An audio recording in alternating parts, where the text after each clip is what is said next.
ಹಿಂದಿನ ಸಂಚಿಕೆಯಲ್ಲಿ ಸಿಂಧು ಮೈಸೂರಿಗೆ ಹೊರಡುವ ಮುಂಚೆ ತನ್ನ ತಮ್ಮನ ಬಳಿ ಪತ್ರವನ್ನು ಕೊಟ್ಟು ಇದನ್ನು ರಾಕೇಶ್ಗೆ ತಲುಪಿಸುವಂತೆ ಹೇಳ್ತಾಳೆ. ಮೈಸೂರಿಗೆ ಕೆಲಸಕ್ಕೆ ಬಂದ ಸಿಂಧು ನೋಡಿದ್ರೆ ಕೃಷ್ಣಪ್ಪ ಅವರ ಮನೆ ಅಡ್ರೆಸ್ ಚೇಂಜ್ ಆಗಿದೆ. ಹಳೆ ಮನೆಯ ಅಡ್ರೆಸ್ ಅನ್ನು ಪತ್ರದಲ್ಲಿ ಬರೆದು ನೀಡಿರ್ತಾಳೆ. ನಾನೀಗ ರಾಕೇಶನ್ನ ಹೇಗೆ ಮೀಟ್ ಮಾಡಲಿ ಎಂದು ಯೋಚಿಸೋಕೆ ಶುರು ಮಾಡ್ತಾಳೆ. ಸಿಂಧು ತಮ್ಮ ಸೂರಿ ಅಕ್ಕ ಹೇಳಿದಂತೆ ಪತ್ರನ ರಾಕೇಶ್ಗೆ ಕೊಟ್ಟಿರ್ತಾನೆ. ರಾಕೇಶ್ ಆ ಅಡ್ರೆಸ್ ಹುಡ್ಕೊಂಡು ಹೋಗ್ತಾನೆ. ಅಲ್ಲಿ ಹೋಗಿ ನೋಡಿದ್ರೆ ಮನೆ ಕನ್ಸ್ಟ್ರಕ್ಷನ್ ನಡೀತಾ ಇದೆ. ಅಲ್ಲಿ ಕೆಲಸ ಮಾಡ್ತಿದ್ದವರ ಬಳಿ ಎಕ್ಸ್ಕ್ಯೂಸ್ ಮೀ, ಇಲ್ಲಿ ಪ್ರೊಫೆಸರ್ ಕೃಷ್ಣಪ್ಪ ಅವರಿಲ್ವಾ ಅಂತ ಕೇಳ್ತಾನೆ. ಅಲ್ಲಿದ್ದ ಕೂಲಿ ಆಳುಗಳು, ಇಲ್ಲ ಸ್ವಾಮಿ, ನಮ್ಮ ಮೇಸ್ತ್ರಿ ಕೆಲಸ ಮಾಡಕ್ಕೆ ಹೇಳಿದ್ದಾರೆ, ನಾವು ಮಾಡ್ತಾ ಇದ್ದೀವಿ ಅಷ್ಟೇ. ಅವ್ರ ಹೆಸರು ಶಂಕರಪ್ಪ ಅಂತ, ನಮಗೆ ಯಾರೂ ಗೊತ್ತಿಲ್ಲ ಅಂತಾರೆ. ಸರಿ, ನಿಮ್ಮ ಮೇಸ್ತ್ರಿ ನಂಬರ್ ಕೊಡಿ ಎಂದು ಅವರ ಫೋನ್ ನಂಬರ್ ತೆಗೆದುಕೊಳ್ತಾನೆ. ಹಲೋ, ಶಂಕರಪ್ಪ ಅವರಾ? ನಾನು ಪ್ರೊಫೆಸರ್ ಕೃಷ್ಣಪ್ಪ ಅವರ ದೂರದ ಸಂಬಂಧಿ. ಅವರ ಹಳೆ ಮನೆ ಅಡ್ರೆಸ್ಗೆ ಬಂದಿದ್ದೀನಿ. ನೀವು ಅವರ ಅಡ್ರೆಸ್ ಅಥವಾ ಫೋನ್ ನಂಬರ್ ಕೊಡ್ಬೋದಾ ಅಂತ ಕೇಳ್ತಾನೆ. ಓ, ನೀವು ಅವ್ರ ಸಂಬಂಧಿಕರಾ? ಓಕೆ ಸರ್, ನಂಬರ್ ತಗೊಳ್ಳಿ ಅಂತ ಹೇಳಿ ನಂಬರ್ ಕೊಡ್ತಾನೆ ಮೇಸ್ತ್ರಿ ಶಂಕರಪ್ಪ. ನಂಬರ್ ತಗೊಂಡ ರಾಕೇಶ್ 2-3 ಬಾರಿ ಕಾಲ್ ಮಾಡ್ತಾನೆ. ಸಿಂಧು, ಅಂಕಲ್, ನಿಮಗೆ ಪದೇ ಪದೇ ಫೋನ್ ಬರ್ತಿದೆ, ತಗೊಳ್ಳಿ ಅಂತ ಹೇಳ್ತಾಳೆ. ಪಿಕ್ ಮಾಡಿ ಕೇಳಮ್ಮ, ನಾನು ಸ್ವಲ್ಪ ಬ್ಯುಸಿ ಇದ್ದೀನಿ ಅಂತಾರೆ. ಕಾಲ್ ಪಿಕ್ ಮಾಡಿದ ಸಿಂಧು, ಹಲೋ, ಯಾರು ಅಂತಾಳೆ. ಸಿಂಧು ವಾಯ್ಸ್ ಕೇಳ್ತಿದ್ದ ಹಾಗೆ ರಾಕೇಶ್ಗೆ ತುಂಬಾ ಖುಷಿಯಾಗುತ್ತೆ.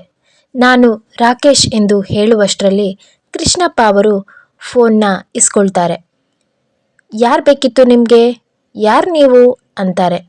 ಅಂಕಲ್, ಪ್ಲೀಸ್ ಸಿಂಧುಗೆ ಫೋನ್ ಕೊಡಿ, ಪ್ಲೀಸ್ ಪ್ಲೀಸ್ ಪ್ಲೀಸ್, ನಾನು ಅವಳ ಬಳಿ ಮಾತಾಡಬೇಕು ಪ್ಲೀಸ್ ಅಂತ ರಿಕ್ವೆಸ್ಟ್ ಮಾಡ್ತಾನೆ. ಕೃಷ್ಣಪ್ಪ ಅವರು ವಾಯ್ಸ್ ಮ್ಯೂಟ್ ಮಾಡಿ, ಸಿಂಧು ನೀನು ಒಳಗೆ ಹೋಗು, ನನಗೆ ಇದು ಪರ್ಸ್ನಲ್ ಕಾಲ್ ಅಂತಾರೆ. ಓಕೆ ಅಂಕಲ್ ಎಂದು ಸಿಂಧು ಒಳಗೆ ಹೋಗ್ತಾಳೆ.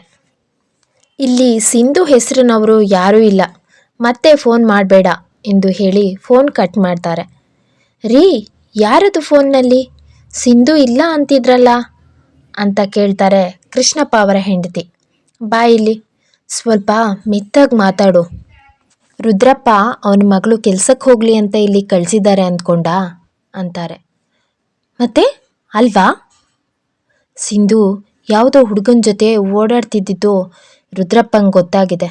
ತನ್ನ ಹೆಂಡತಿ ಗೊತ್ತಾದರೆ ತುಂಬ ನೊಂದ್ಕೊಳ್ತಾರೆ ಅಂತ. ಮತ್ತೆ ಸಿಂಧು ಮುಗ್ದೆ, ಈ ಏಜ್ನಲ್ಲಿ ಪ್ರೀತಿ ಆಗೋದು ಸಾಮಾನ್ಯ. ಅವಳು ಸ್ವಲ್ಪ ವರ್ಷ ದೂರ ಇದ್ದರೆ ಎಲ್ಲ ಮರಿತಾಳೆ ಅಂತ ಹೇಳಿ ನಮ್ಮ ಮೇಲೆ ನಂಬಿಕೆ ಇಟ್ಟು ಇಲ್ಲಿ ಕಳಿಸಿದ್ದಾರೆ ಅಂತ ಹೇಳ್ತಾರೆ ಕೃಷ್ಣಪ್ಪ ಅವರು. ನಾವು ಸಿಂಧುನ ಹುಷಾರಾಗಿ ನೋಡ್ಕೊಳ್ಬೇಕು. ಈಗ ಫೋನ್ ಮಾಡಿದ್ದು ಅದೇ ಹುಡುಗ ಅನಿಸುತ್ತೆ, ನಾನು ನಂಬರ್ ಬದಲಾಯಿಸ್ತೀನಿ ಅಂತಾರೆ. ರಾಕೇಶ್ ಪದೇ ಪದೇ ಫೋನ್ಗೆ ಟ್ರೈ ಮಾಡ್ತಾನೆ. ಸ್ವಿಚ್ಡ್ ಆಫ್ ಅಂತಾನೆ ಬರ್ತಾ ಇರುತ್ತೆ. ನನಗೆ ಗೊತ್ತು ಸಿಂಧು, ನೀನು ಇದೇ ಊರಲ್ಲಿದ್ದೀಯಾ ಅಂತ, ಆದರೆ ನಿನ್ನ ಹುಡ್ಕೋದು ಹೇಗೆ? ತುಂಬಾ ಹುಡುಕಾಡಿದ ರಾಕೇಶ್ ಸಿಂಧುಳ ಅಡ್ರೆಸ್ ಸಿಗದೆ ವಾಪಸ್ ಊರಿಗೆ ಹೋಗ್ತಾನೆ. ಇತ್ತ ಸಿಂಧುಗೆ ಕೆಲಸ ಕೂಡ ಸಿಗುತ್ತೆ. ಇಬ್ಬರು ಅವರವರ ಕೆಲಸದಲ್ಲಿ ಬ್ಯುಸಿಯಾಗಿ ಬಿಡ್ತಾರೆ. ಸಿಂಧು ಬಹಳ ಕಡಿಮೆ ಸಮಯದಲ್ಲೇ ಫೇಮಸ್ ಆಗಿಬಿಡ್ತಾಳೆ. ಅವಳ ವಾಯ್ಸ್ಗೆ ಎಲ್ಲರೂ ಫಿದಾ ಆಗಿರ್ತಾರೆ. ಅವಳು ನಡೆಸಿಕೊಡೋ ಪ್ರೋಗ್ರಾಮ್ಗೆ ಎಲ್ಲರೂ ವೆಯ್ಟ್ ಮಾಡ್ತಿರ್ತಾರೆ. ಪ್ರೊಫೆಸರ್ ಕೃಷ್ಣಪ್ಪ ಅವರು ಸಿಂಧುನ ರಮ್ಯಾ ಎಂದು ಪರಿಚಯಿಸಿರ್ತಾರೆ. ಎಲ್ಲರೂ ಅವಳನ್ನು ರಮ್ಯಾ ಅಂತಲೇ ಕರಿತಾ ಇರ್ತಾರೆ. ಅಲ್ಲಿದ್ದ ಕೊಲೀಗ್ಸ್ಗಳು ಕೂಡ, ನೀನು ತುಂಬ ಚೆನ್ನಾಗಿ ಹಾಡು ಹೇಳ್ತೀಯಾ, ಅಷ್ಟು ವರ್ಷದಿಂದ ನಾವು ರೇಡಿಯೋ ಜಾಕಿಯಾಗಿ ಕೆಲಸ ಮಾಡ್ತಾ ಇದ್ದೀವಿ, ನಮಗೆ ಸಿಗದೆ ಇರೋ ಪಾಪ್ಯುಲಾರಿಟಿ ನಿನಗೆ ಸಿಗ್ತಾ ಇದೆ, ಬಿಕಾಸ್ ನಿನ್ನ ಟ್ಯಾಲೆಂಟ್ಗೆ ನೀನು ತುಂಬ ತುಂಬ ಚೆನ್ನಾಗಿ ಹಾಡ್ತೀಯ ಅಂತ ಹೇಳಿ ಅಪ್ರಿಷಿಯೇಟ್ ಮಾಡ್ತಾರೆ. ಸಿಂಧು ಕೆಲಸದಲ್ಲಿ ಎಷ್ಟೇ ಬ್ಯುಸಿ ಇದ್ದರೂ ಅವಳಿಗೆ ಆಗಾಗ ರಾಕೇಶ್ನ ನೆನಪಾಗ್ತಾನೇ ಇರುತ್ತೆ. ನಾವಿಬ್ಬರು ಕಡೆಗೂ ಮೀಟ್ ಮಾಡೋದೇ ಇಲ್ವಾ? ದೂರಾಗಿ ಬಿಡ್ತೀವಾ? ಯಾವುದಾದ್ರೂ ಹುಡುಗಿನ ನೋಡಿ ಮದುವೆ ಆಗಿದ್ದಾನಾ ಅಂತ ಏನೇನು ಯೋಚಿಸ್ತಾ ಇರ್ತಾಳೆ. ಹೀಗೆ ಒಂದು ದಿನ ಸಿಂಧು ಫೇಮಸ್ ಸಿಂಗರ್ ಅವರ ಪ್ರೋಗ್ರಾಮ್ನ ನಡೆಸ್ತಾ ಇರುವಾಗ, ಮೇಡಮ್, ನಿಮ್ಮ ವಾಯ್ಸ್ ಕೂಡ ತುಂಬ ಚೆನ್ನಾಗಿದೆ, ನೀವು ಒಂದು ಸಾಂಗ್ ಹೇಳಿ ಅಂತ ಹೇಳ್ತಾರೆ. ಸಿಂಧು ಎಲ್ಲರ ಬಲವಂತಕ್ಕೆ ಅವಳು ದೇವಸ್ಥಾನದಲ್ಲಿ ಶಿವನಿಗೆ ಹೇಳ್ತಿದ್ದ ಹಾಡನ್ನು ಹೇಳ್ತಾಳೆ. ಇತ್ತ ರಾಕೇಶ್ನ ಮನೆಯಲ್ಲಿ ಅವರ ತಾತನಿಗೆ ರೇಡಿಯೋ ಕೇಳುವ ಅಭ್ಯಾಸ ಇರುತ್ತೆ. ಲೋ ಮೊಮ್ಮಗನೇ, ಬಾರೋ ಇಲ್ಲಿ ಕೇಳಿಸ್ಕೊ, ಈ ಹುಡುಗಿ ಎಷ್ಟು ಚಂದ ಹಾಡ್ತಿದ್ದಾಳೆ ಅಂತ. ಹೇಗಾದರೂ ಈ ಹುಡುಗಿನ ಹುಡುಕಿಸಿ ನಿನಗೆ ಮದುವೆ ಮಾಡಿಸ್ಬೇಕು ಕಣೋ ಅಂತಾರೆ. ತಾತ, ನಿನ್ನ ಅಭ್ಯಾಸ ಬಿಡು. ಟಿ ವಿಲಿ ಯಾರಾದರೂ ಚೆನ್ನಾಗಿರೋ ಹುಡುಗಿ ಬಂದರೆ ಅವಳನ್ನು ತೋರಿಸಿ ಮದುವೆ ಆಗೋ ಅಂತೀಯ. ಆ ತರಕಾರಿ ಮಾರೋಳು ಬಂದರೆ ಅವಳನ್ನೂ ಮದುವೆ ಆಗೋ ಅಂತೀಯ. ಈಗ ರೇಡಿಯೋಲಿ ಹಾಡು ಹೇಳ್ತಿರೋಳನ್ನ ಕೇಳಿಕೊಂಡು ಈ ಹುಡುಗಿನ ಮದುವೆ ಆಗೋ ಅಂತ ಹೇಳ್ತಿದ್ಯಾ. ನಾನು ಎಷ್ಟು ಹುಡುಗಿರ್ನ ಅಂತ ಮದುವೆ ಆಗಲಿ ಅಂತ ಕೇಳ್ತಾನೆ. ಇನ್ನೇನು ಮಾಡೋದು, ನೀನು ಯಾರನ್ನ ತೋರಿಸಿದ್ರೂ ಒಪ್ಕೊಳ್ಳಲ್ವಲ್ಲ, ಅದಕ್ಕೆ ಈಗ ಹೇಳ್ತೀನಿ. ನೀನು ಸ್ವಲ್ಪ ಬೇಗನೆ ಬರಬೇಕಾಗಿತ್ತು. ಹಾಡು ಮುಗ್ದೇ ಹೋಗ್ಬಿಡ್ತು. ಮತ್ತೆ ಪ್ರೋಗ್ರಾಮ್ ಬರುತ್ತೆ, ಆವಾಗ ನಿನಗೆ ಆ ಹುಡುಗಿ ವಾಯ್ಸ್ ಕೇಳಿಸ್ತೀನಿ ಅಂತ ಹೇಳ್ತಾರೆ. ಸರಿ ಬಿಡು ತಾತ ಅಂತ ಹೇಳಿ ಅವರ ಮಾತಿಗೆ ಅಷ್ಟು ತಲೆ ಕೆಡಿಸ್ಕೊಳ್ದೆ ಹೋಗ್ತಾನೆ ರಾಕೇಶ್. ಸ್ವಲ್ಪ ದಿನದ ನಂತರ ರಾಕೇಶ್ ಇಂಪಾರ್ಟೆಂಟ್ ಫೋನ್ನಲ್ಲಿ ಇರ್ತಾನೆ. ಆ ಟೈಮ್ನಲ್ಲಿ ತಾತ, ರಾಕಿ ಬಾ, ಅವತ್ತು ಹೇಳಿದ್ನಲ್ಲ ಆ ಹುಡುಗಿ ಹಾಡು ಬರ್ತಿದೆ, ಕೇಳಿಸ್ಕೊ ಬಾ ಅಂತ ಹೇಳಿ ಕೂಗ್ತಾರೆ. ಅವನು ಆಚೆ ಬರಲ್ಲ. ಆಗ ಅವರೇ ಅವನಿದ್ದ ರೂಮ್ಗೆ ಓಡ್ತಾರೆ. ಅವನು ತನ್ನ ಕಂಪನಿ ಮೀಟಿಂಗ್ ಬಗ್ಗೆ ಏನೋ ಡಿಸ್ಕಸ್ ಮಾಡ್ತಾ ಇರ್ತಾನೆ.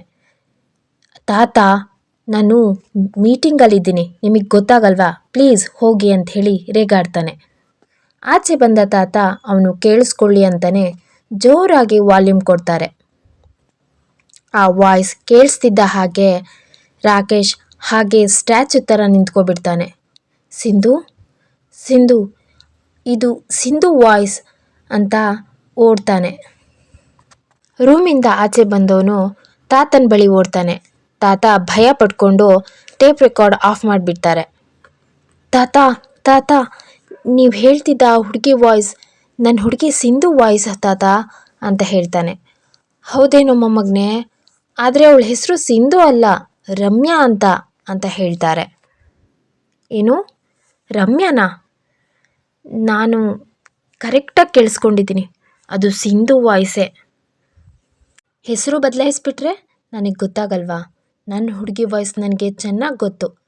ಥ್ಯಾಂಕ್ ಯು ತಾತ, ಥ್ಯಾಂಕ್ ಯು ಸೋ ಮಚ್ ಅಂತ ತನ್ನ ತಾತನ ಎತ್ತಿ ತಿರುಗಿಸ್ತಾನೆ. ಅಯ್ಯಯ್ಯೋ ಬಿಡೋ, ಎತ್ತಾಕ್ಬಿಟ್ಟಿಯಾ, ವಯಸ್ಸಾಗಿದೆ ನನಗೆ ಅಂತಾರೆ ತಾತ. ತಾತ, ನೀನು ಹೇಳಿದಾಗೆ ಅದೇ ಹುಡುಗಿನ ಹುಡ್ಕೊಬರ್ತೀನಿ, ಅವಳನ್ನೇ ಮದುವೆ ಆಗ್ತೀನಿ.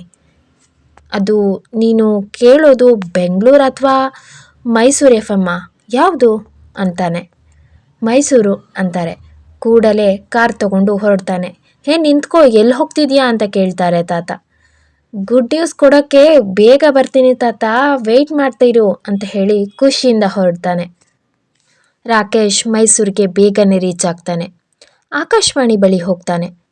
ವಾಚ್ಮ್ಯಾನ್ ಒಳಗೆ ಬಿಡಲ್ಲ. ತನ್ನ ಪರಿಚಯಸ್ಥರಿಗೆ ಕಾಲ್ ಮಾಡಿ ಪರ್ಮಿಷನ್ ತಗೊಂಡು ಒಳಗೆ ಹೋಗ್ತಾನೆ. ಒಳಗೆ ಹೋದವನು ಎಲ್ಲ ಸ್ಟಾಫ್ ಕಡೆ ಕಣ್ಣು ಹಾಯಿಸ್ತಾನೆ. ಹೇಳಿ ಸರ್, ಯಾರು ಬೇಕು, ಯಾರನ್ನು ಹುಡುಕ್ತಾ ಇದ್ದೀರಾ? ಅದು ಸಿಂಧು ಅಂತಾನೆ. ಸಾರಿ ಸರ್, ಆ ಹೆಸರಿನವರು ಇಲ್ಲಿ ಯಾರೂ ಇಲ್ಲ. 1 ಮಿನಿಟ್ ಅಂತ ಹೇಳಿ ತನ್ನ ಮೊಬೈಲ್ ತೆಗೆದು ತನ್ನ ಬಳಿ ಇದ್ದ ಸಿಂಧುಳ ಫೋಟೋನ ಅವರಿಗೆ ತೋರಿಸ್ತಾನೆ. ನೋಡಿ, ಇವರೇನಾ, ಇವರು ರಮ್ಯಾನಾ ಅಂತ ಕೇಳ್ತಾನೆ. ಹೌದು ಸರ್, ಇವರು ರಮ್ಯಾ, ಸಿಂಧು ಅಲ್ಲ ಅಂತಾನೆ. ಸರಿ, ಅವರನ್ನೇ ಕರೀರಿ ಅಂತ ಹೇಳಿ ಎಕ್ಸೈಟ್ಮೆಂಟಿಂದ ಹೇಳ್ತಾನೆ ರಾಕೇಶ್. ಮೇಡಮ್ ರಜೆ ಇದ್ದಾರೆ ಸರ್. ಹೌದಾ, ಹಾಗಾದರೆ ಅವರ ಅಡ್ರೆಸ್ ಕೊಡಿ ಅಂತ ಕೇಳ್ತಾನೆ ರಾಕೇಶ್. ಸಾರಿ ಸರ್, ನಾವು ಹಾಗೆಲ್ಲ ಕೊಡೋಕ್ಕಾಗಲ್ಲ. ಪ್ಲೀಸ್ ಹಾಗೆಲ್ಲ ಹೇಳಿಬಿಡಿ. ನಿಮ್ಮ ಸೀನಿಯರ್ ಮ್ಯಾನೇಜರ್ ಇದ್ದಾರಲ್ಲ, ಅವರಿಗೆ ನಾನು ತುಂಬ ಕ್ಲೋಸ್, ಅವರನ್ನು ಕೇಳಿಬಿಟ್ಟೇ ಕೊಡಿ ಅಂತ ಹೇಳ್ತಾನೆ. ಓಕೆ ಅಂತ ಹೋದವರು ಸ್ವಲ್ಪ ಸಮಯದ ನಂತರ ಪ್ರೊಫೆಸರ್ ಕೃಷ್ಣಪ್ಪ ಅವರ ಮನೆ ಅಡ್ರೆಸ್ ಕೊಡ್ತಾರೆ. ರಾಕೇಶ್ ಕೂಡಲೇ ಆ ಮನೆ ಬಳಿ ಹೋಗ್ತಾನೆ.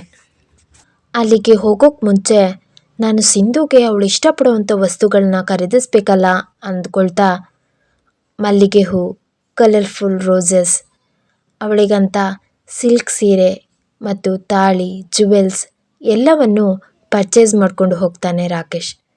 ಹಾಗೆ ಹೋದವನು ಒಂದೇ ಸಮನೆ ಡೋರ್ ಬೆಲ್ ಮಾಡ್ತಾ ಇರ್ತಾನೆ. ಅಯ್ಯೋ ಯಾರಪ್ಪ ಅದು ಎಂದು ಮನೆಯಿಂದ ಒಬ್ಬ ಹೆಂಗಸು ಆಚೆ ಬರ್ತಾರೆ. ಆಂಟಿ, ಸಿಂಧು ಇಲ್ವೇ ಅಂತ ಕೇಳ್ತಾನೆ. ಯಾರು ನೀನು? ಸಿಂಧು ಮೇಡಮ್ನ ಯಾಕೆ ಕೇಳ್ತಿದೀಯಾ ಅಂತಾರೆ. ನಿಜ ಹೇಳಿದ್ರೆ ಇವ್ರು ಸಿಂಧುನ ಕರೆಯಲ್ಲ, ಹಾಗೆ ಏನಾದರೂ ಹೇಳಿ ವಾಪಸ್ ಕಳಿಸ್ಬಿಡ್ತಾರೆ ಅಂತ ಮನಸ್ಸಲ್ಲೇ ಅಂದ್ಕೊಳ್ತಾ, ನಾನು ಅವ್ರ ಕೊಲಿಗ್ ಅಂದರೆ ಅವ್ರ ಜೊತೆ ಕೆಲಸ ಮಾಡೋನು, ಏನೋ ಇಂಪಾರ್ಟೆಂಟ್ ಮ್ಯಾಟರ್ ಇತ್ತು, ಹಾಗಾಗಿ ಅವ್ರ ಹತ್ರ ಡಿಸ್ಕಸ್ ಮಾಡೋಣ ಅಂತ ಬಂದೆ ಅಂತ ಹೇಳ್ತಾನೆ. ಹೌದಾ, ಯಾಕೆ ನಿನಗೆ ವಿಷಯ ಗೊತ್ತಿಲ್ವಾ? ಅವ್ರ ಜೊತೆ ಕೆಲಸ ಮಾಡೋನು ಅಂತೀಯಾ, ಮತ್ತು ಮನೆಗೆ ಹುಡ್ಕೊಂಡು ಬಂದಿದೀಯಾ? ಅವರು ನಿನ್ನೆ ಅಷ್ಟೇ ಊರಿಗೆ ಹೋದರು, ಯಾಕೆ ನಿನಗೆ ಗೊತ್ತಿರಲಿಲ್ವಾ ಅಂತಾರೆ. ಅದು ನಾನು ಒಂದು ವಾರದಿಂದ ರಜೆ ಇದ್ದೆ, ಹಾಗಾಗಿ ನನಗೇನೂ ಗೊತ್ತಿಲ್ಲ. ಏನು ವಿಷಯ, ಏನಾಯಿತು? ಅವ್ರ ತಂದೆ ತಾಯಿ ಎಲ್ಲ ಆರಾಮಾಗಿದ್ದಾರಾ? ಯಾಕೆ ಊರಿಗೆ ಹೋಗಿದ್ದಾರೆ ಅಂತ ಕೇಳ್ತಾನೆ ರಾಕೇಶ್. ಅಯ್ಯೋ, ನಿಮಗಿಷ್ಟು ಗೊತ್ತಿಲ್ವೇ? ನಾಳೆನೇ ಸಿಂಧು ಮೇಡಮ್ ಮದುವೆ, ಅದಕ್ಕೆ ಎಲ್ಲರೂ ಊರಿಗೆ ಹೋಗಿದ್ದಾರೆ. ಏನು, ಮದುವೆನಾ ಅಂತ ಶಾಕ್ ಆಗಿ ಹಾಗೆ ನಿಂತ್ಕೊಬಿಡ್ತಾನೆ ರಾಕೇಶ್. ಅವನು ತಂದಿದ್ದ ಹೂಗಳನ್ನೆಲ್ಲ ಹಾಗೆ ಕೈಯಿಂದ ಕೆಳಗೆ ಬಿಟ್ಬಿಡ್ತಾನೆ. ತುಂಬ ಬೇಸರದಿಂದ ಕಾರ್ ಹತ್ಕೊಳ್ತಾನೆ. ಮುಂದೇನು ಮಾಡೋದು ಅಂತ ಯೋಚಿಸೋಕೆ ಶುರು ಮಾಡ್ತಾನೆ. ಸಿಂಧು ನನ್ನನ್ನು ಇಷ್ಟು ಬೇಗ ಮರ್ತು ಬಿಟ್ಲಾ? ಇಷ್ಟು ಬೇಗ ನನ್ನನ್ನು ಮರೆತು ಮತ್ತೊಬ್ಬನ ಮದುವೆ ಆಗೋಕ್ಕೆ ರೆಡಿಯಾಗಿದ್ದಾಳ? ಇರಲಿ, ಅವಳು ಮದುವೆಗಾದರೂ ಹೋಗಿ ಅವಳಿಗೆ ವಿಶ್ ಮಾಡಿ ಬರೋಣ ಅಂದ್ಕೊಂಡು ಅವಳಿದ್ದ ಊರಿಗೆ ಹೊರಡ್ತಾನೆ ರಾಕೇಶ್. ಕತೆ ಮುಂದೇನಾಗುತ್ತೆ ಕೇಳ್ತಾ ಇರಿ. ನಿಮಗೆಲ್ಲ ಸ್ಟೋರಿ ಇಷ್ಟ ಆದರೆ ಪ್ಲೀಸ್ ಈಗಲೇ ಸಬ್ಸ್ಕ್ರೈಬ್ ಮಾಡ್ಕೊಳ್ಳಿ. ಯಾರೆಲ್ಲ ಕಡೆ ತನಕ ಆಡಿಯೋನ ಕೇಳಿಸ್ಕೊಂಡ್ರಿ ನಿಮಗೆಲ್ಲ ತುಂಬಾ ಧನ್ಯವಾದ. ಹಾಗೆ ಲೈಕ್, ಶೇರ್, ಕಮೆಂಟ್ ಮಾಡಿ. ಧನ್ಯವಾದಗಳು.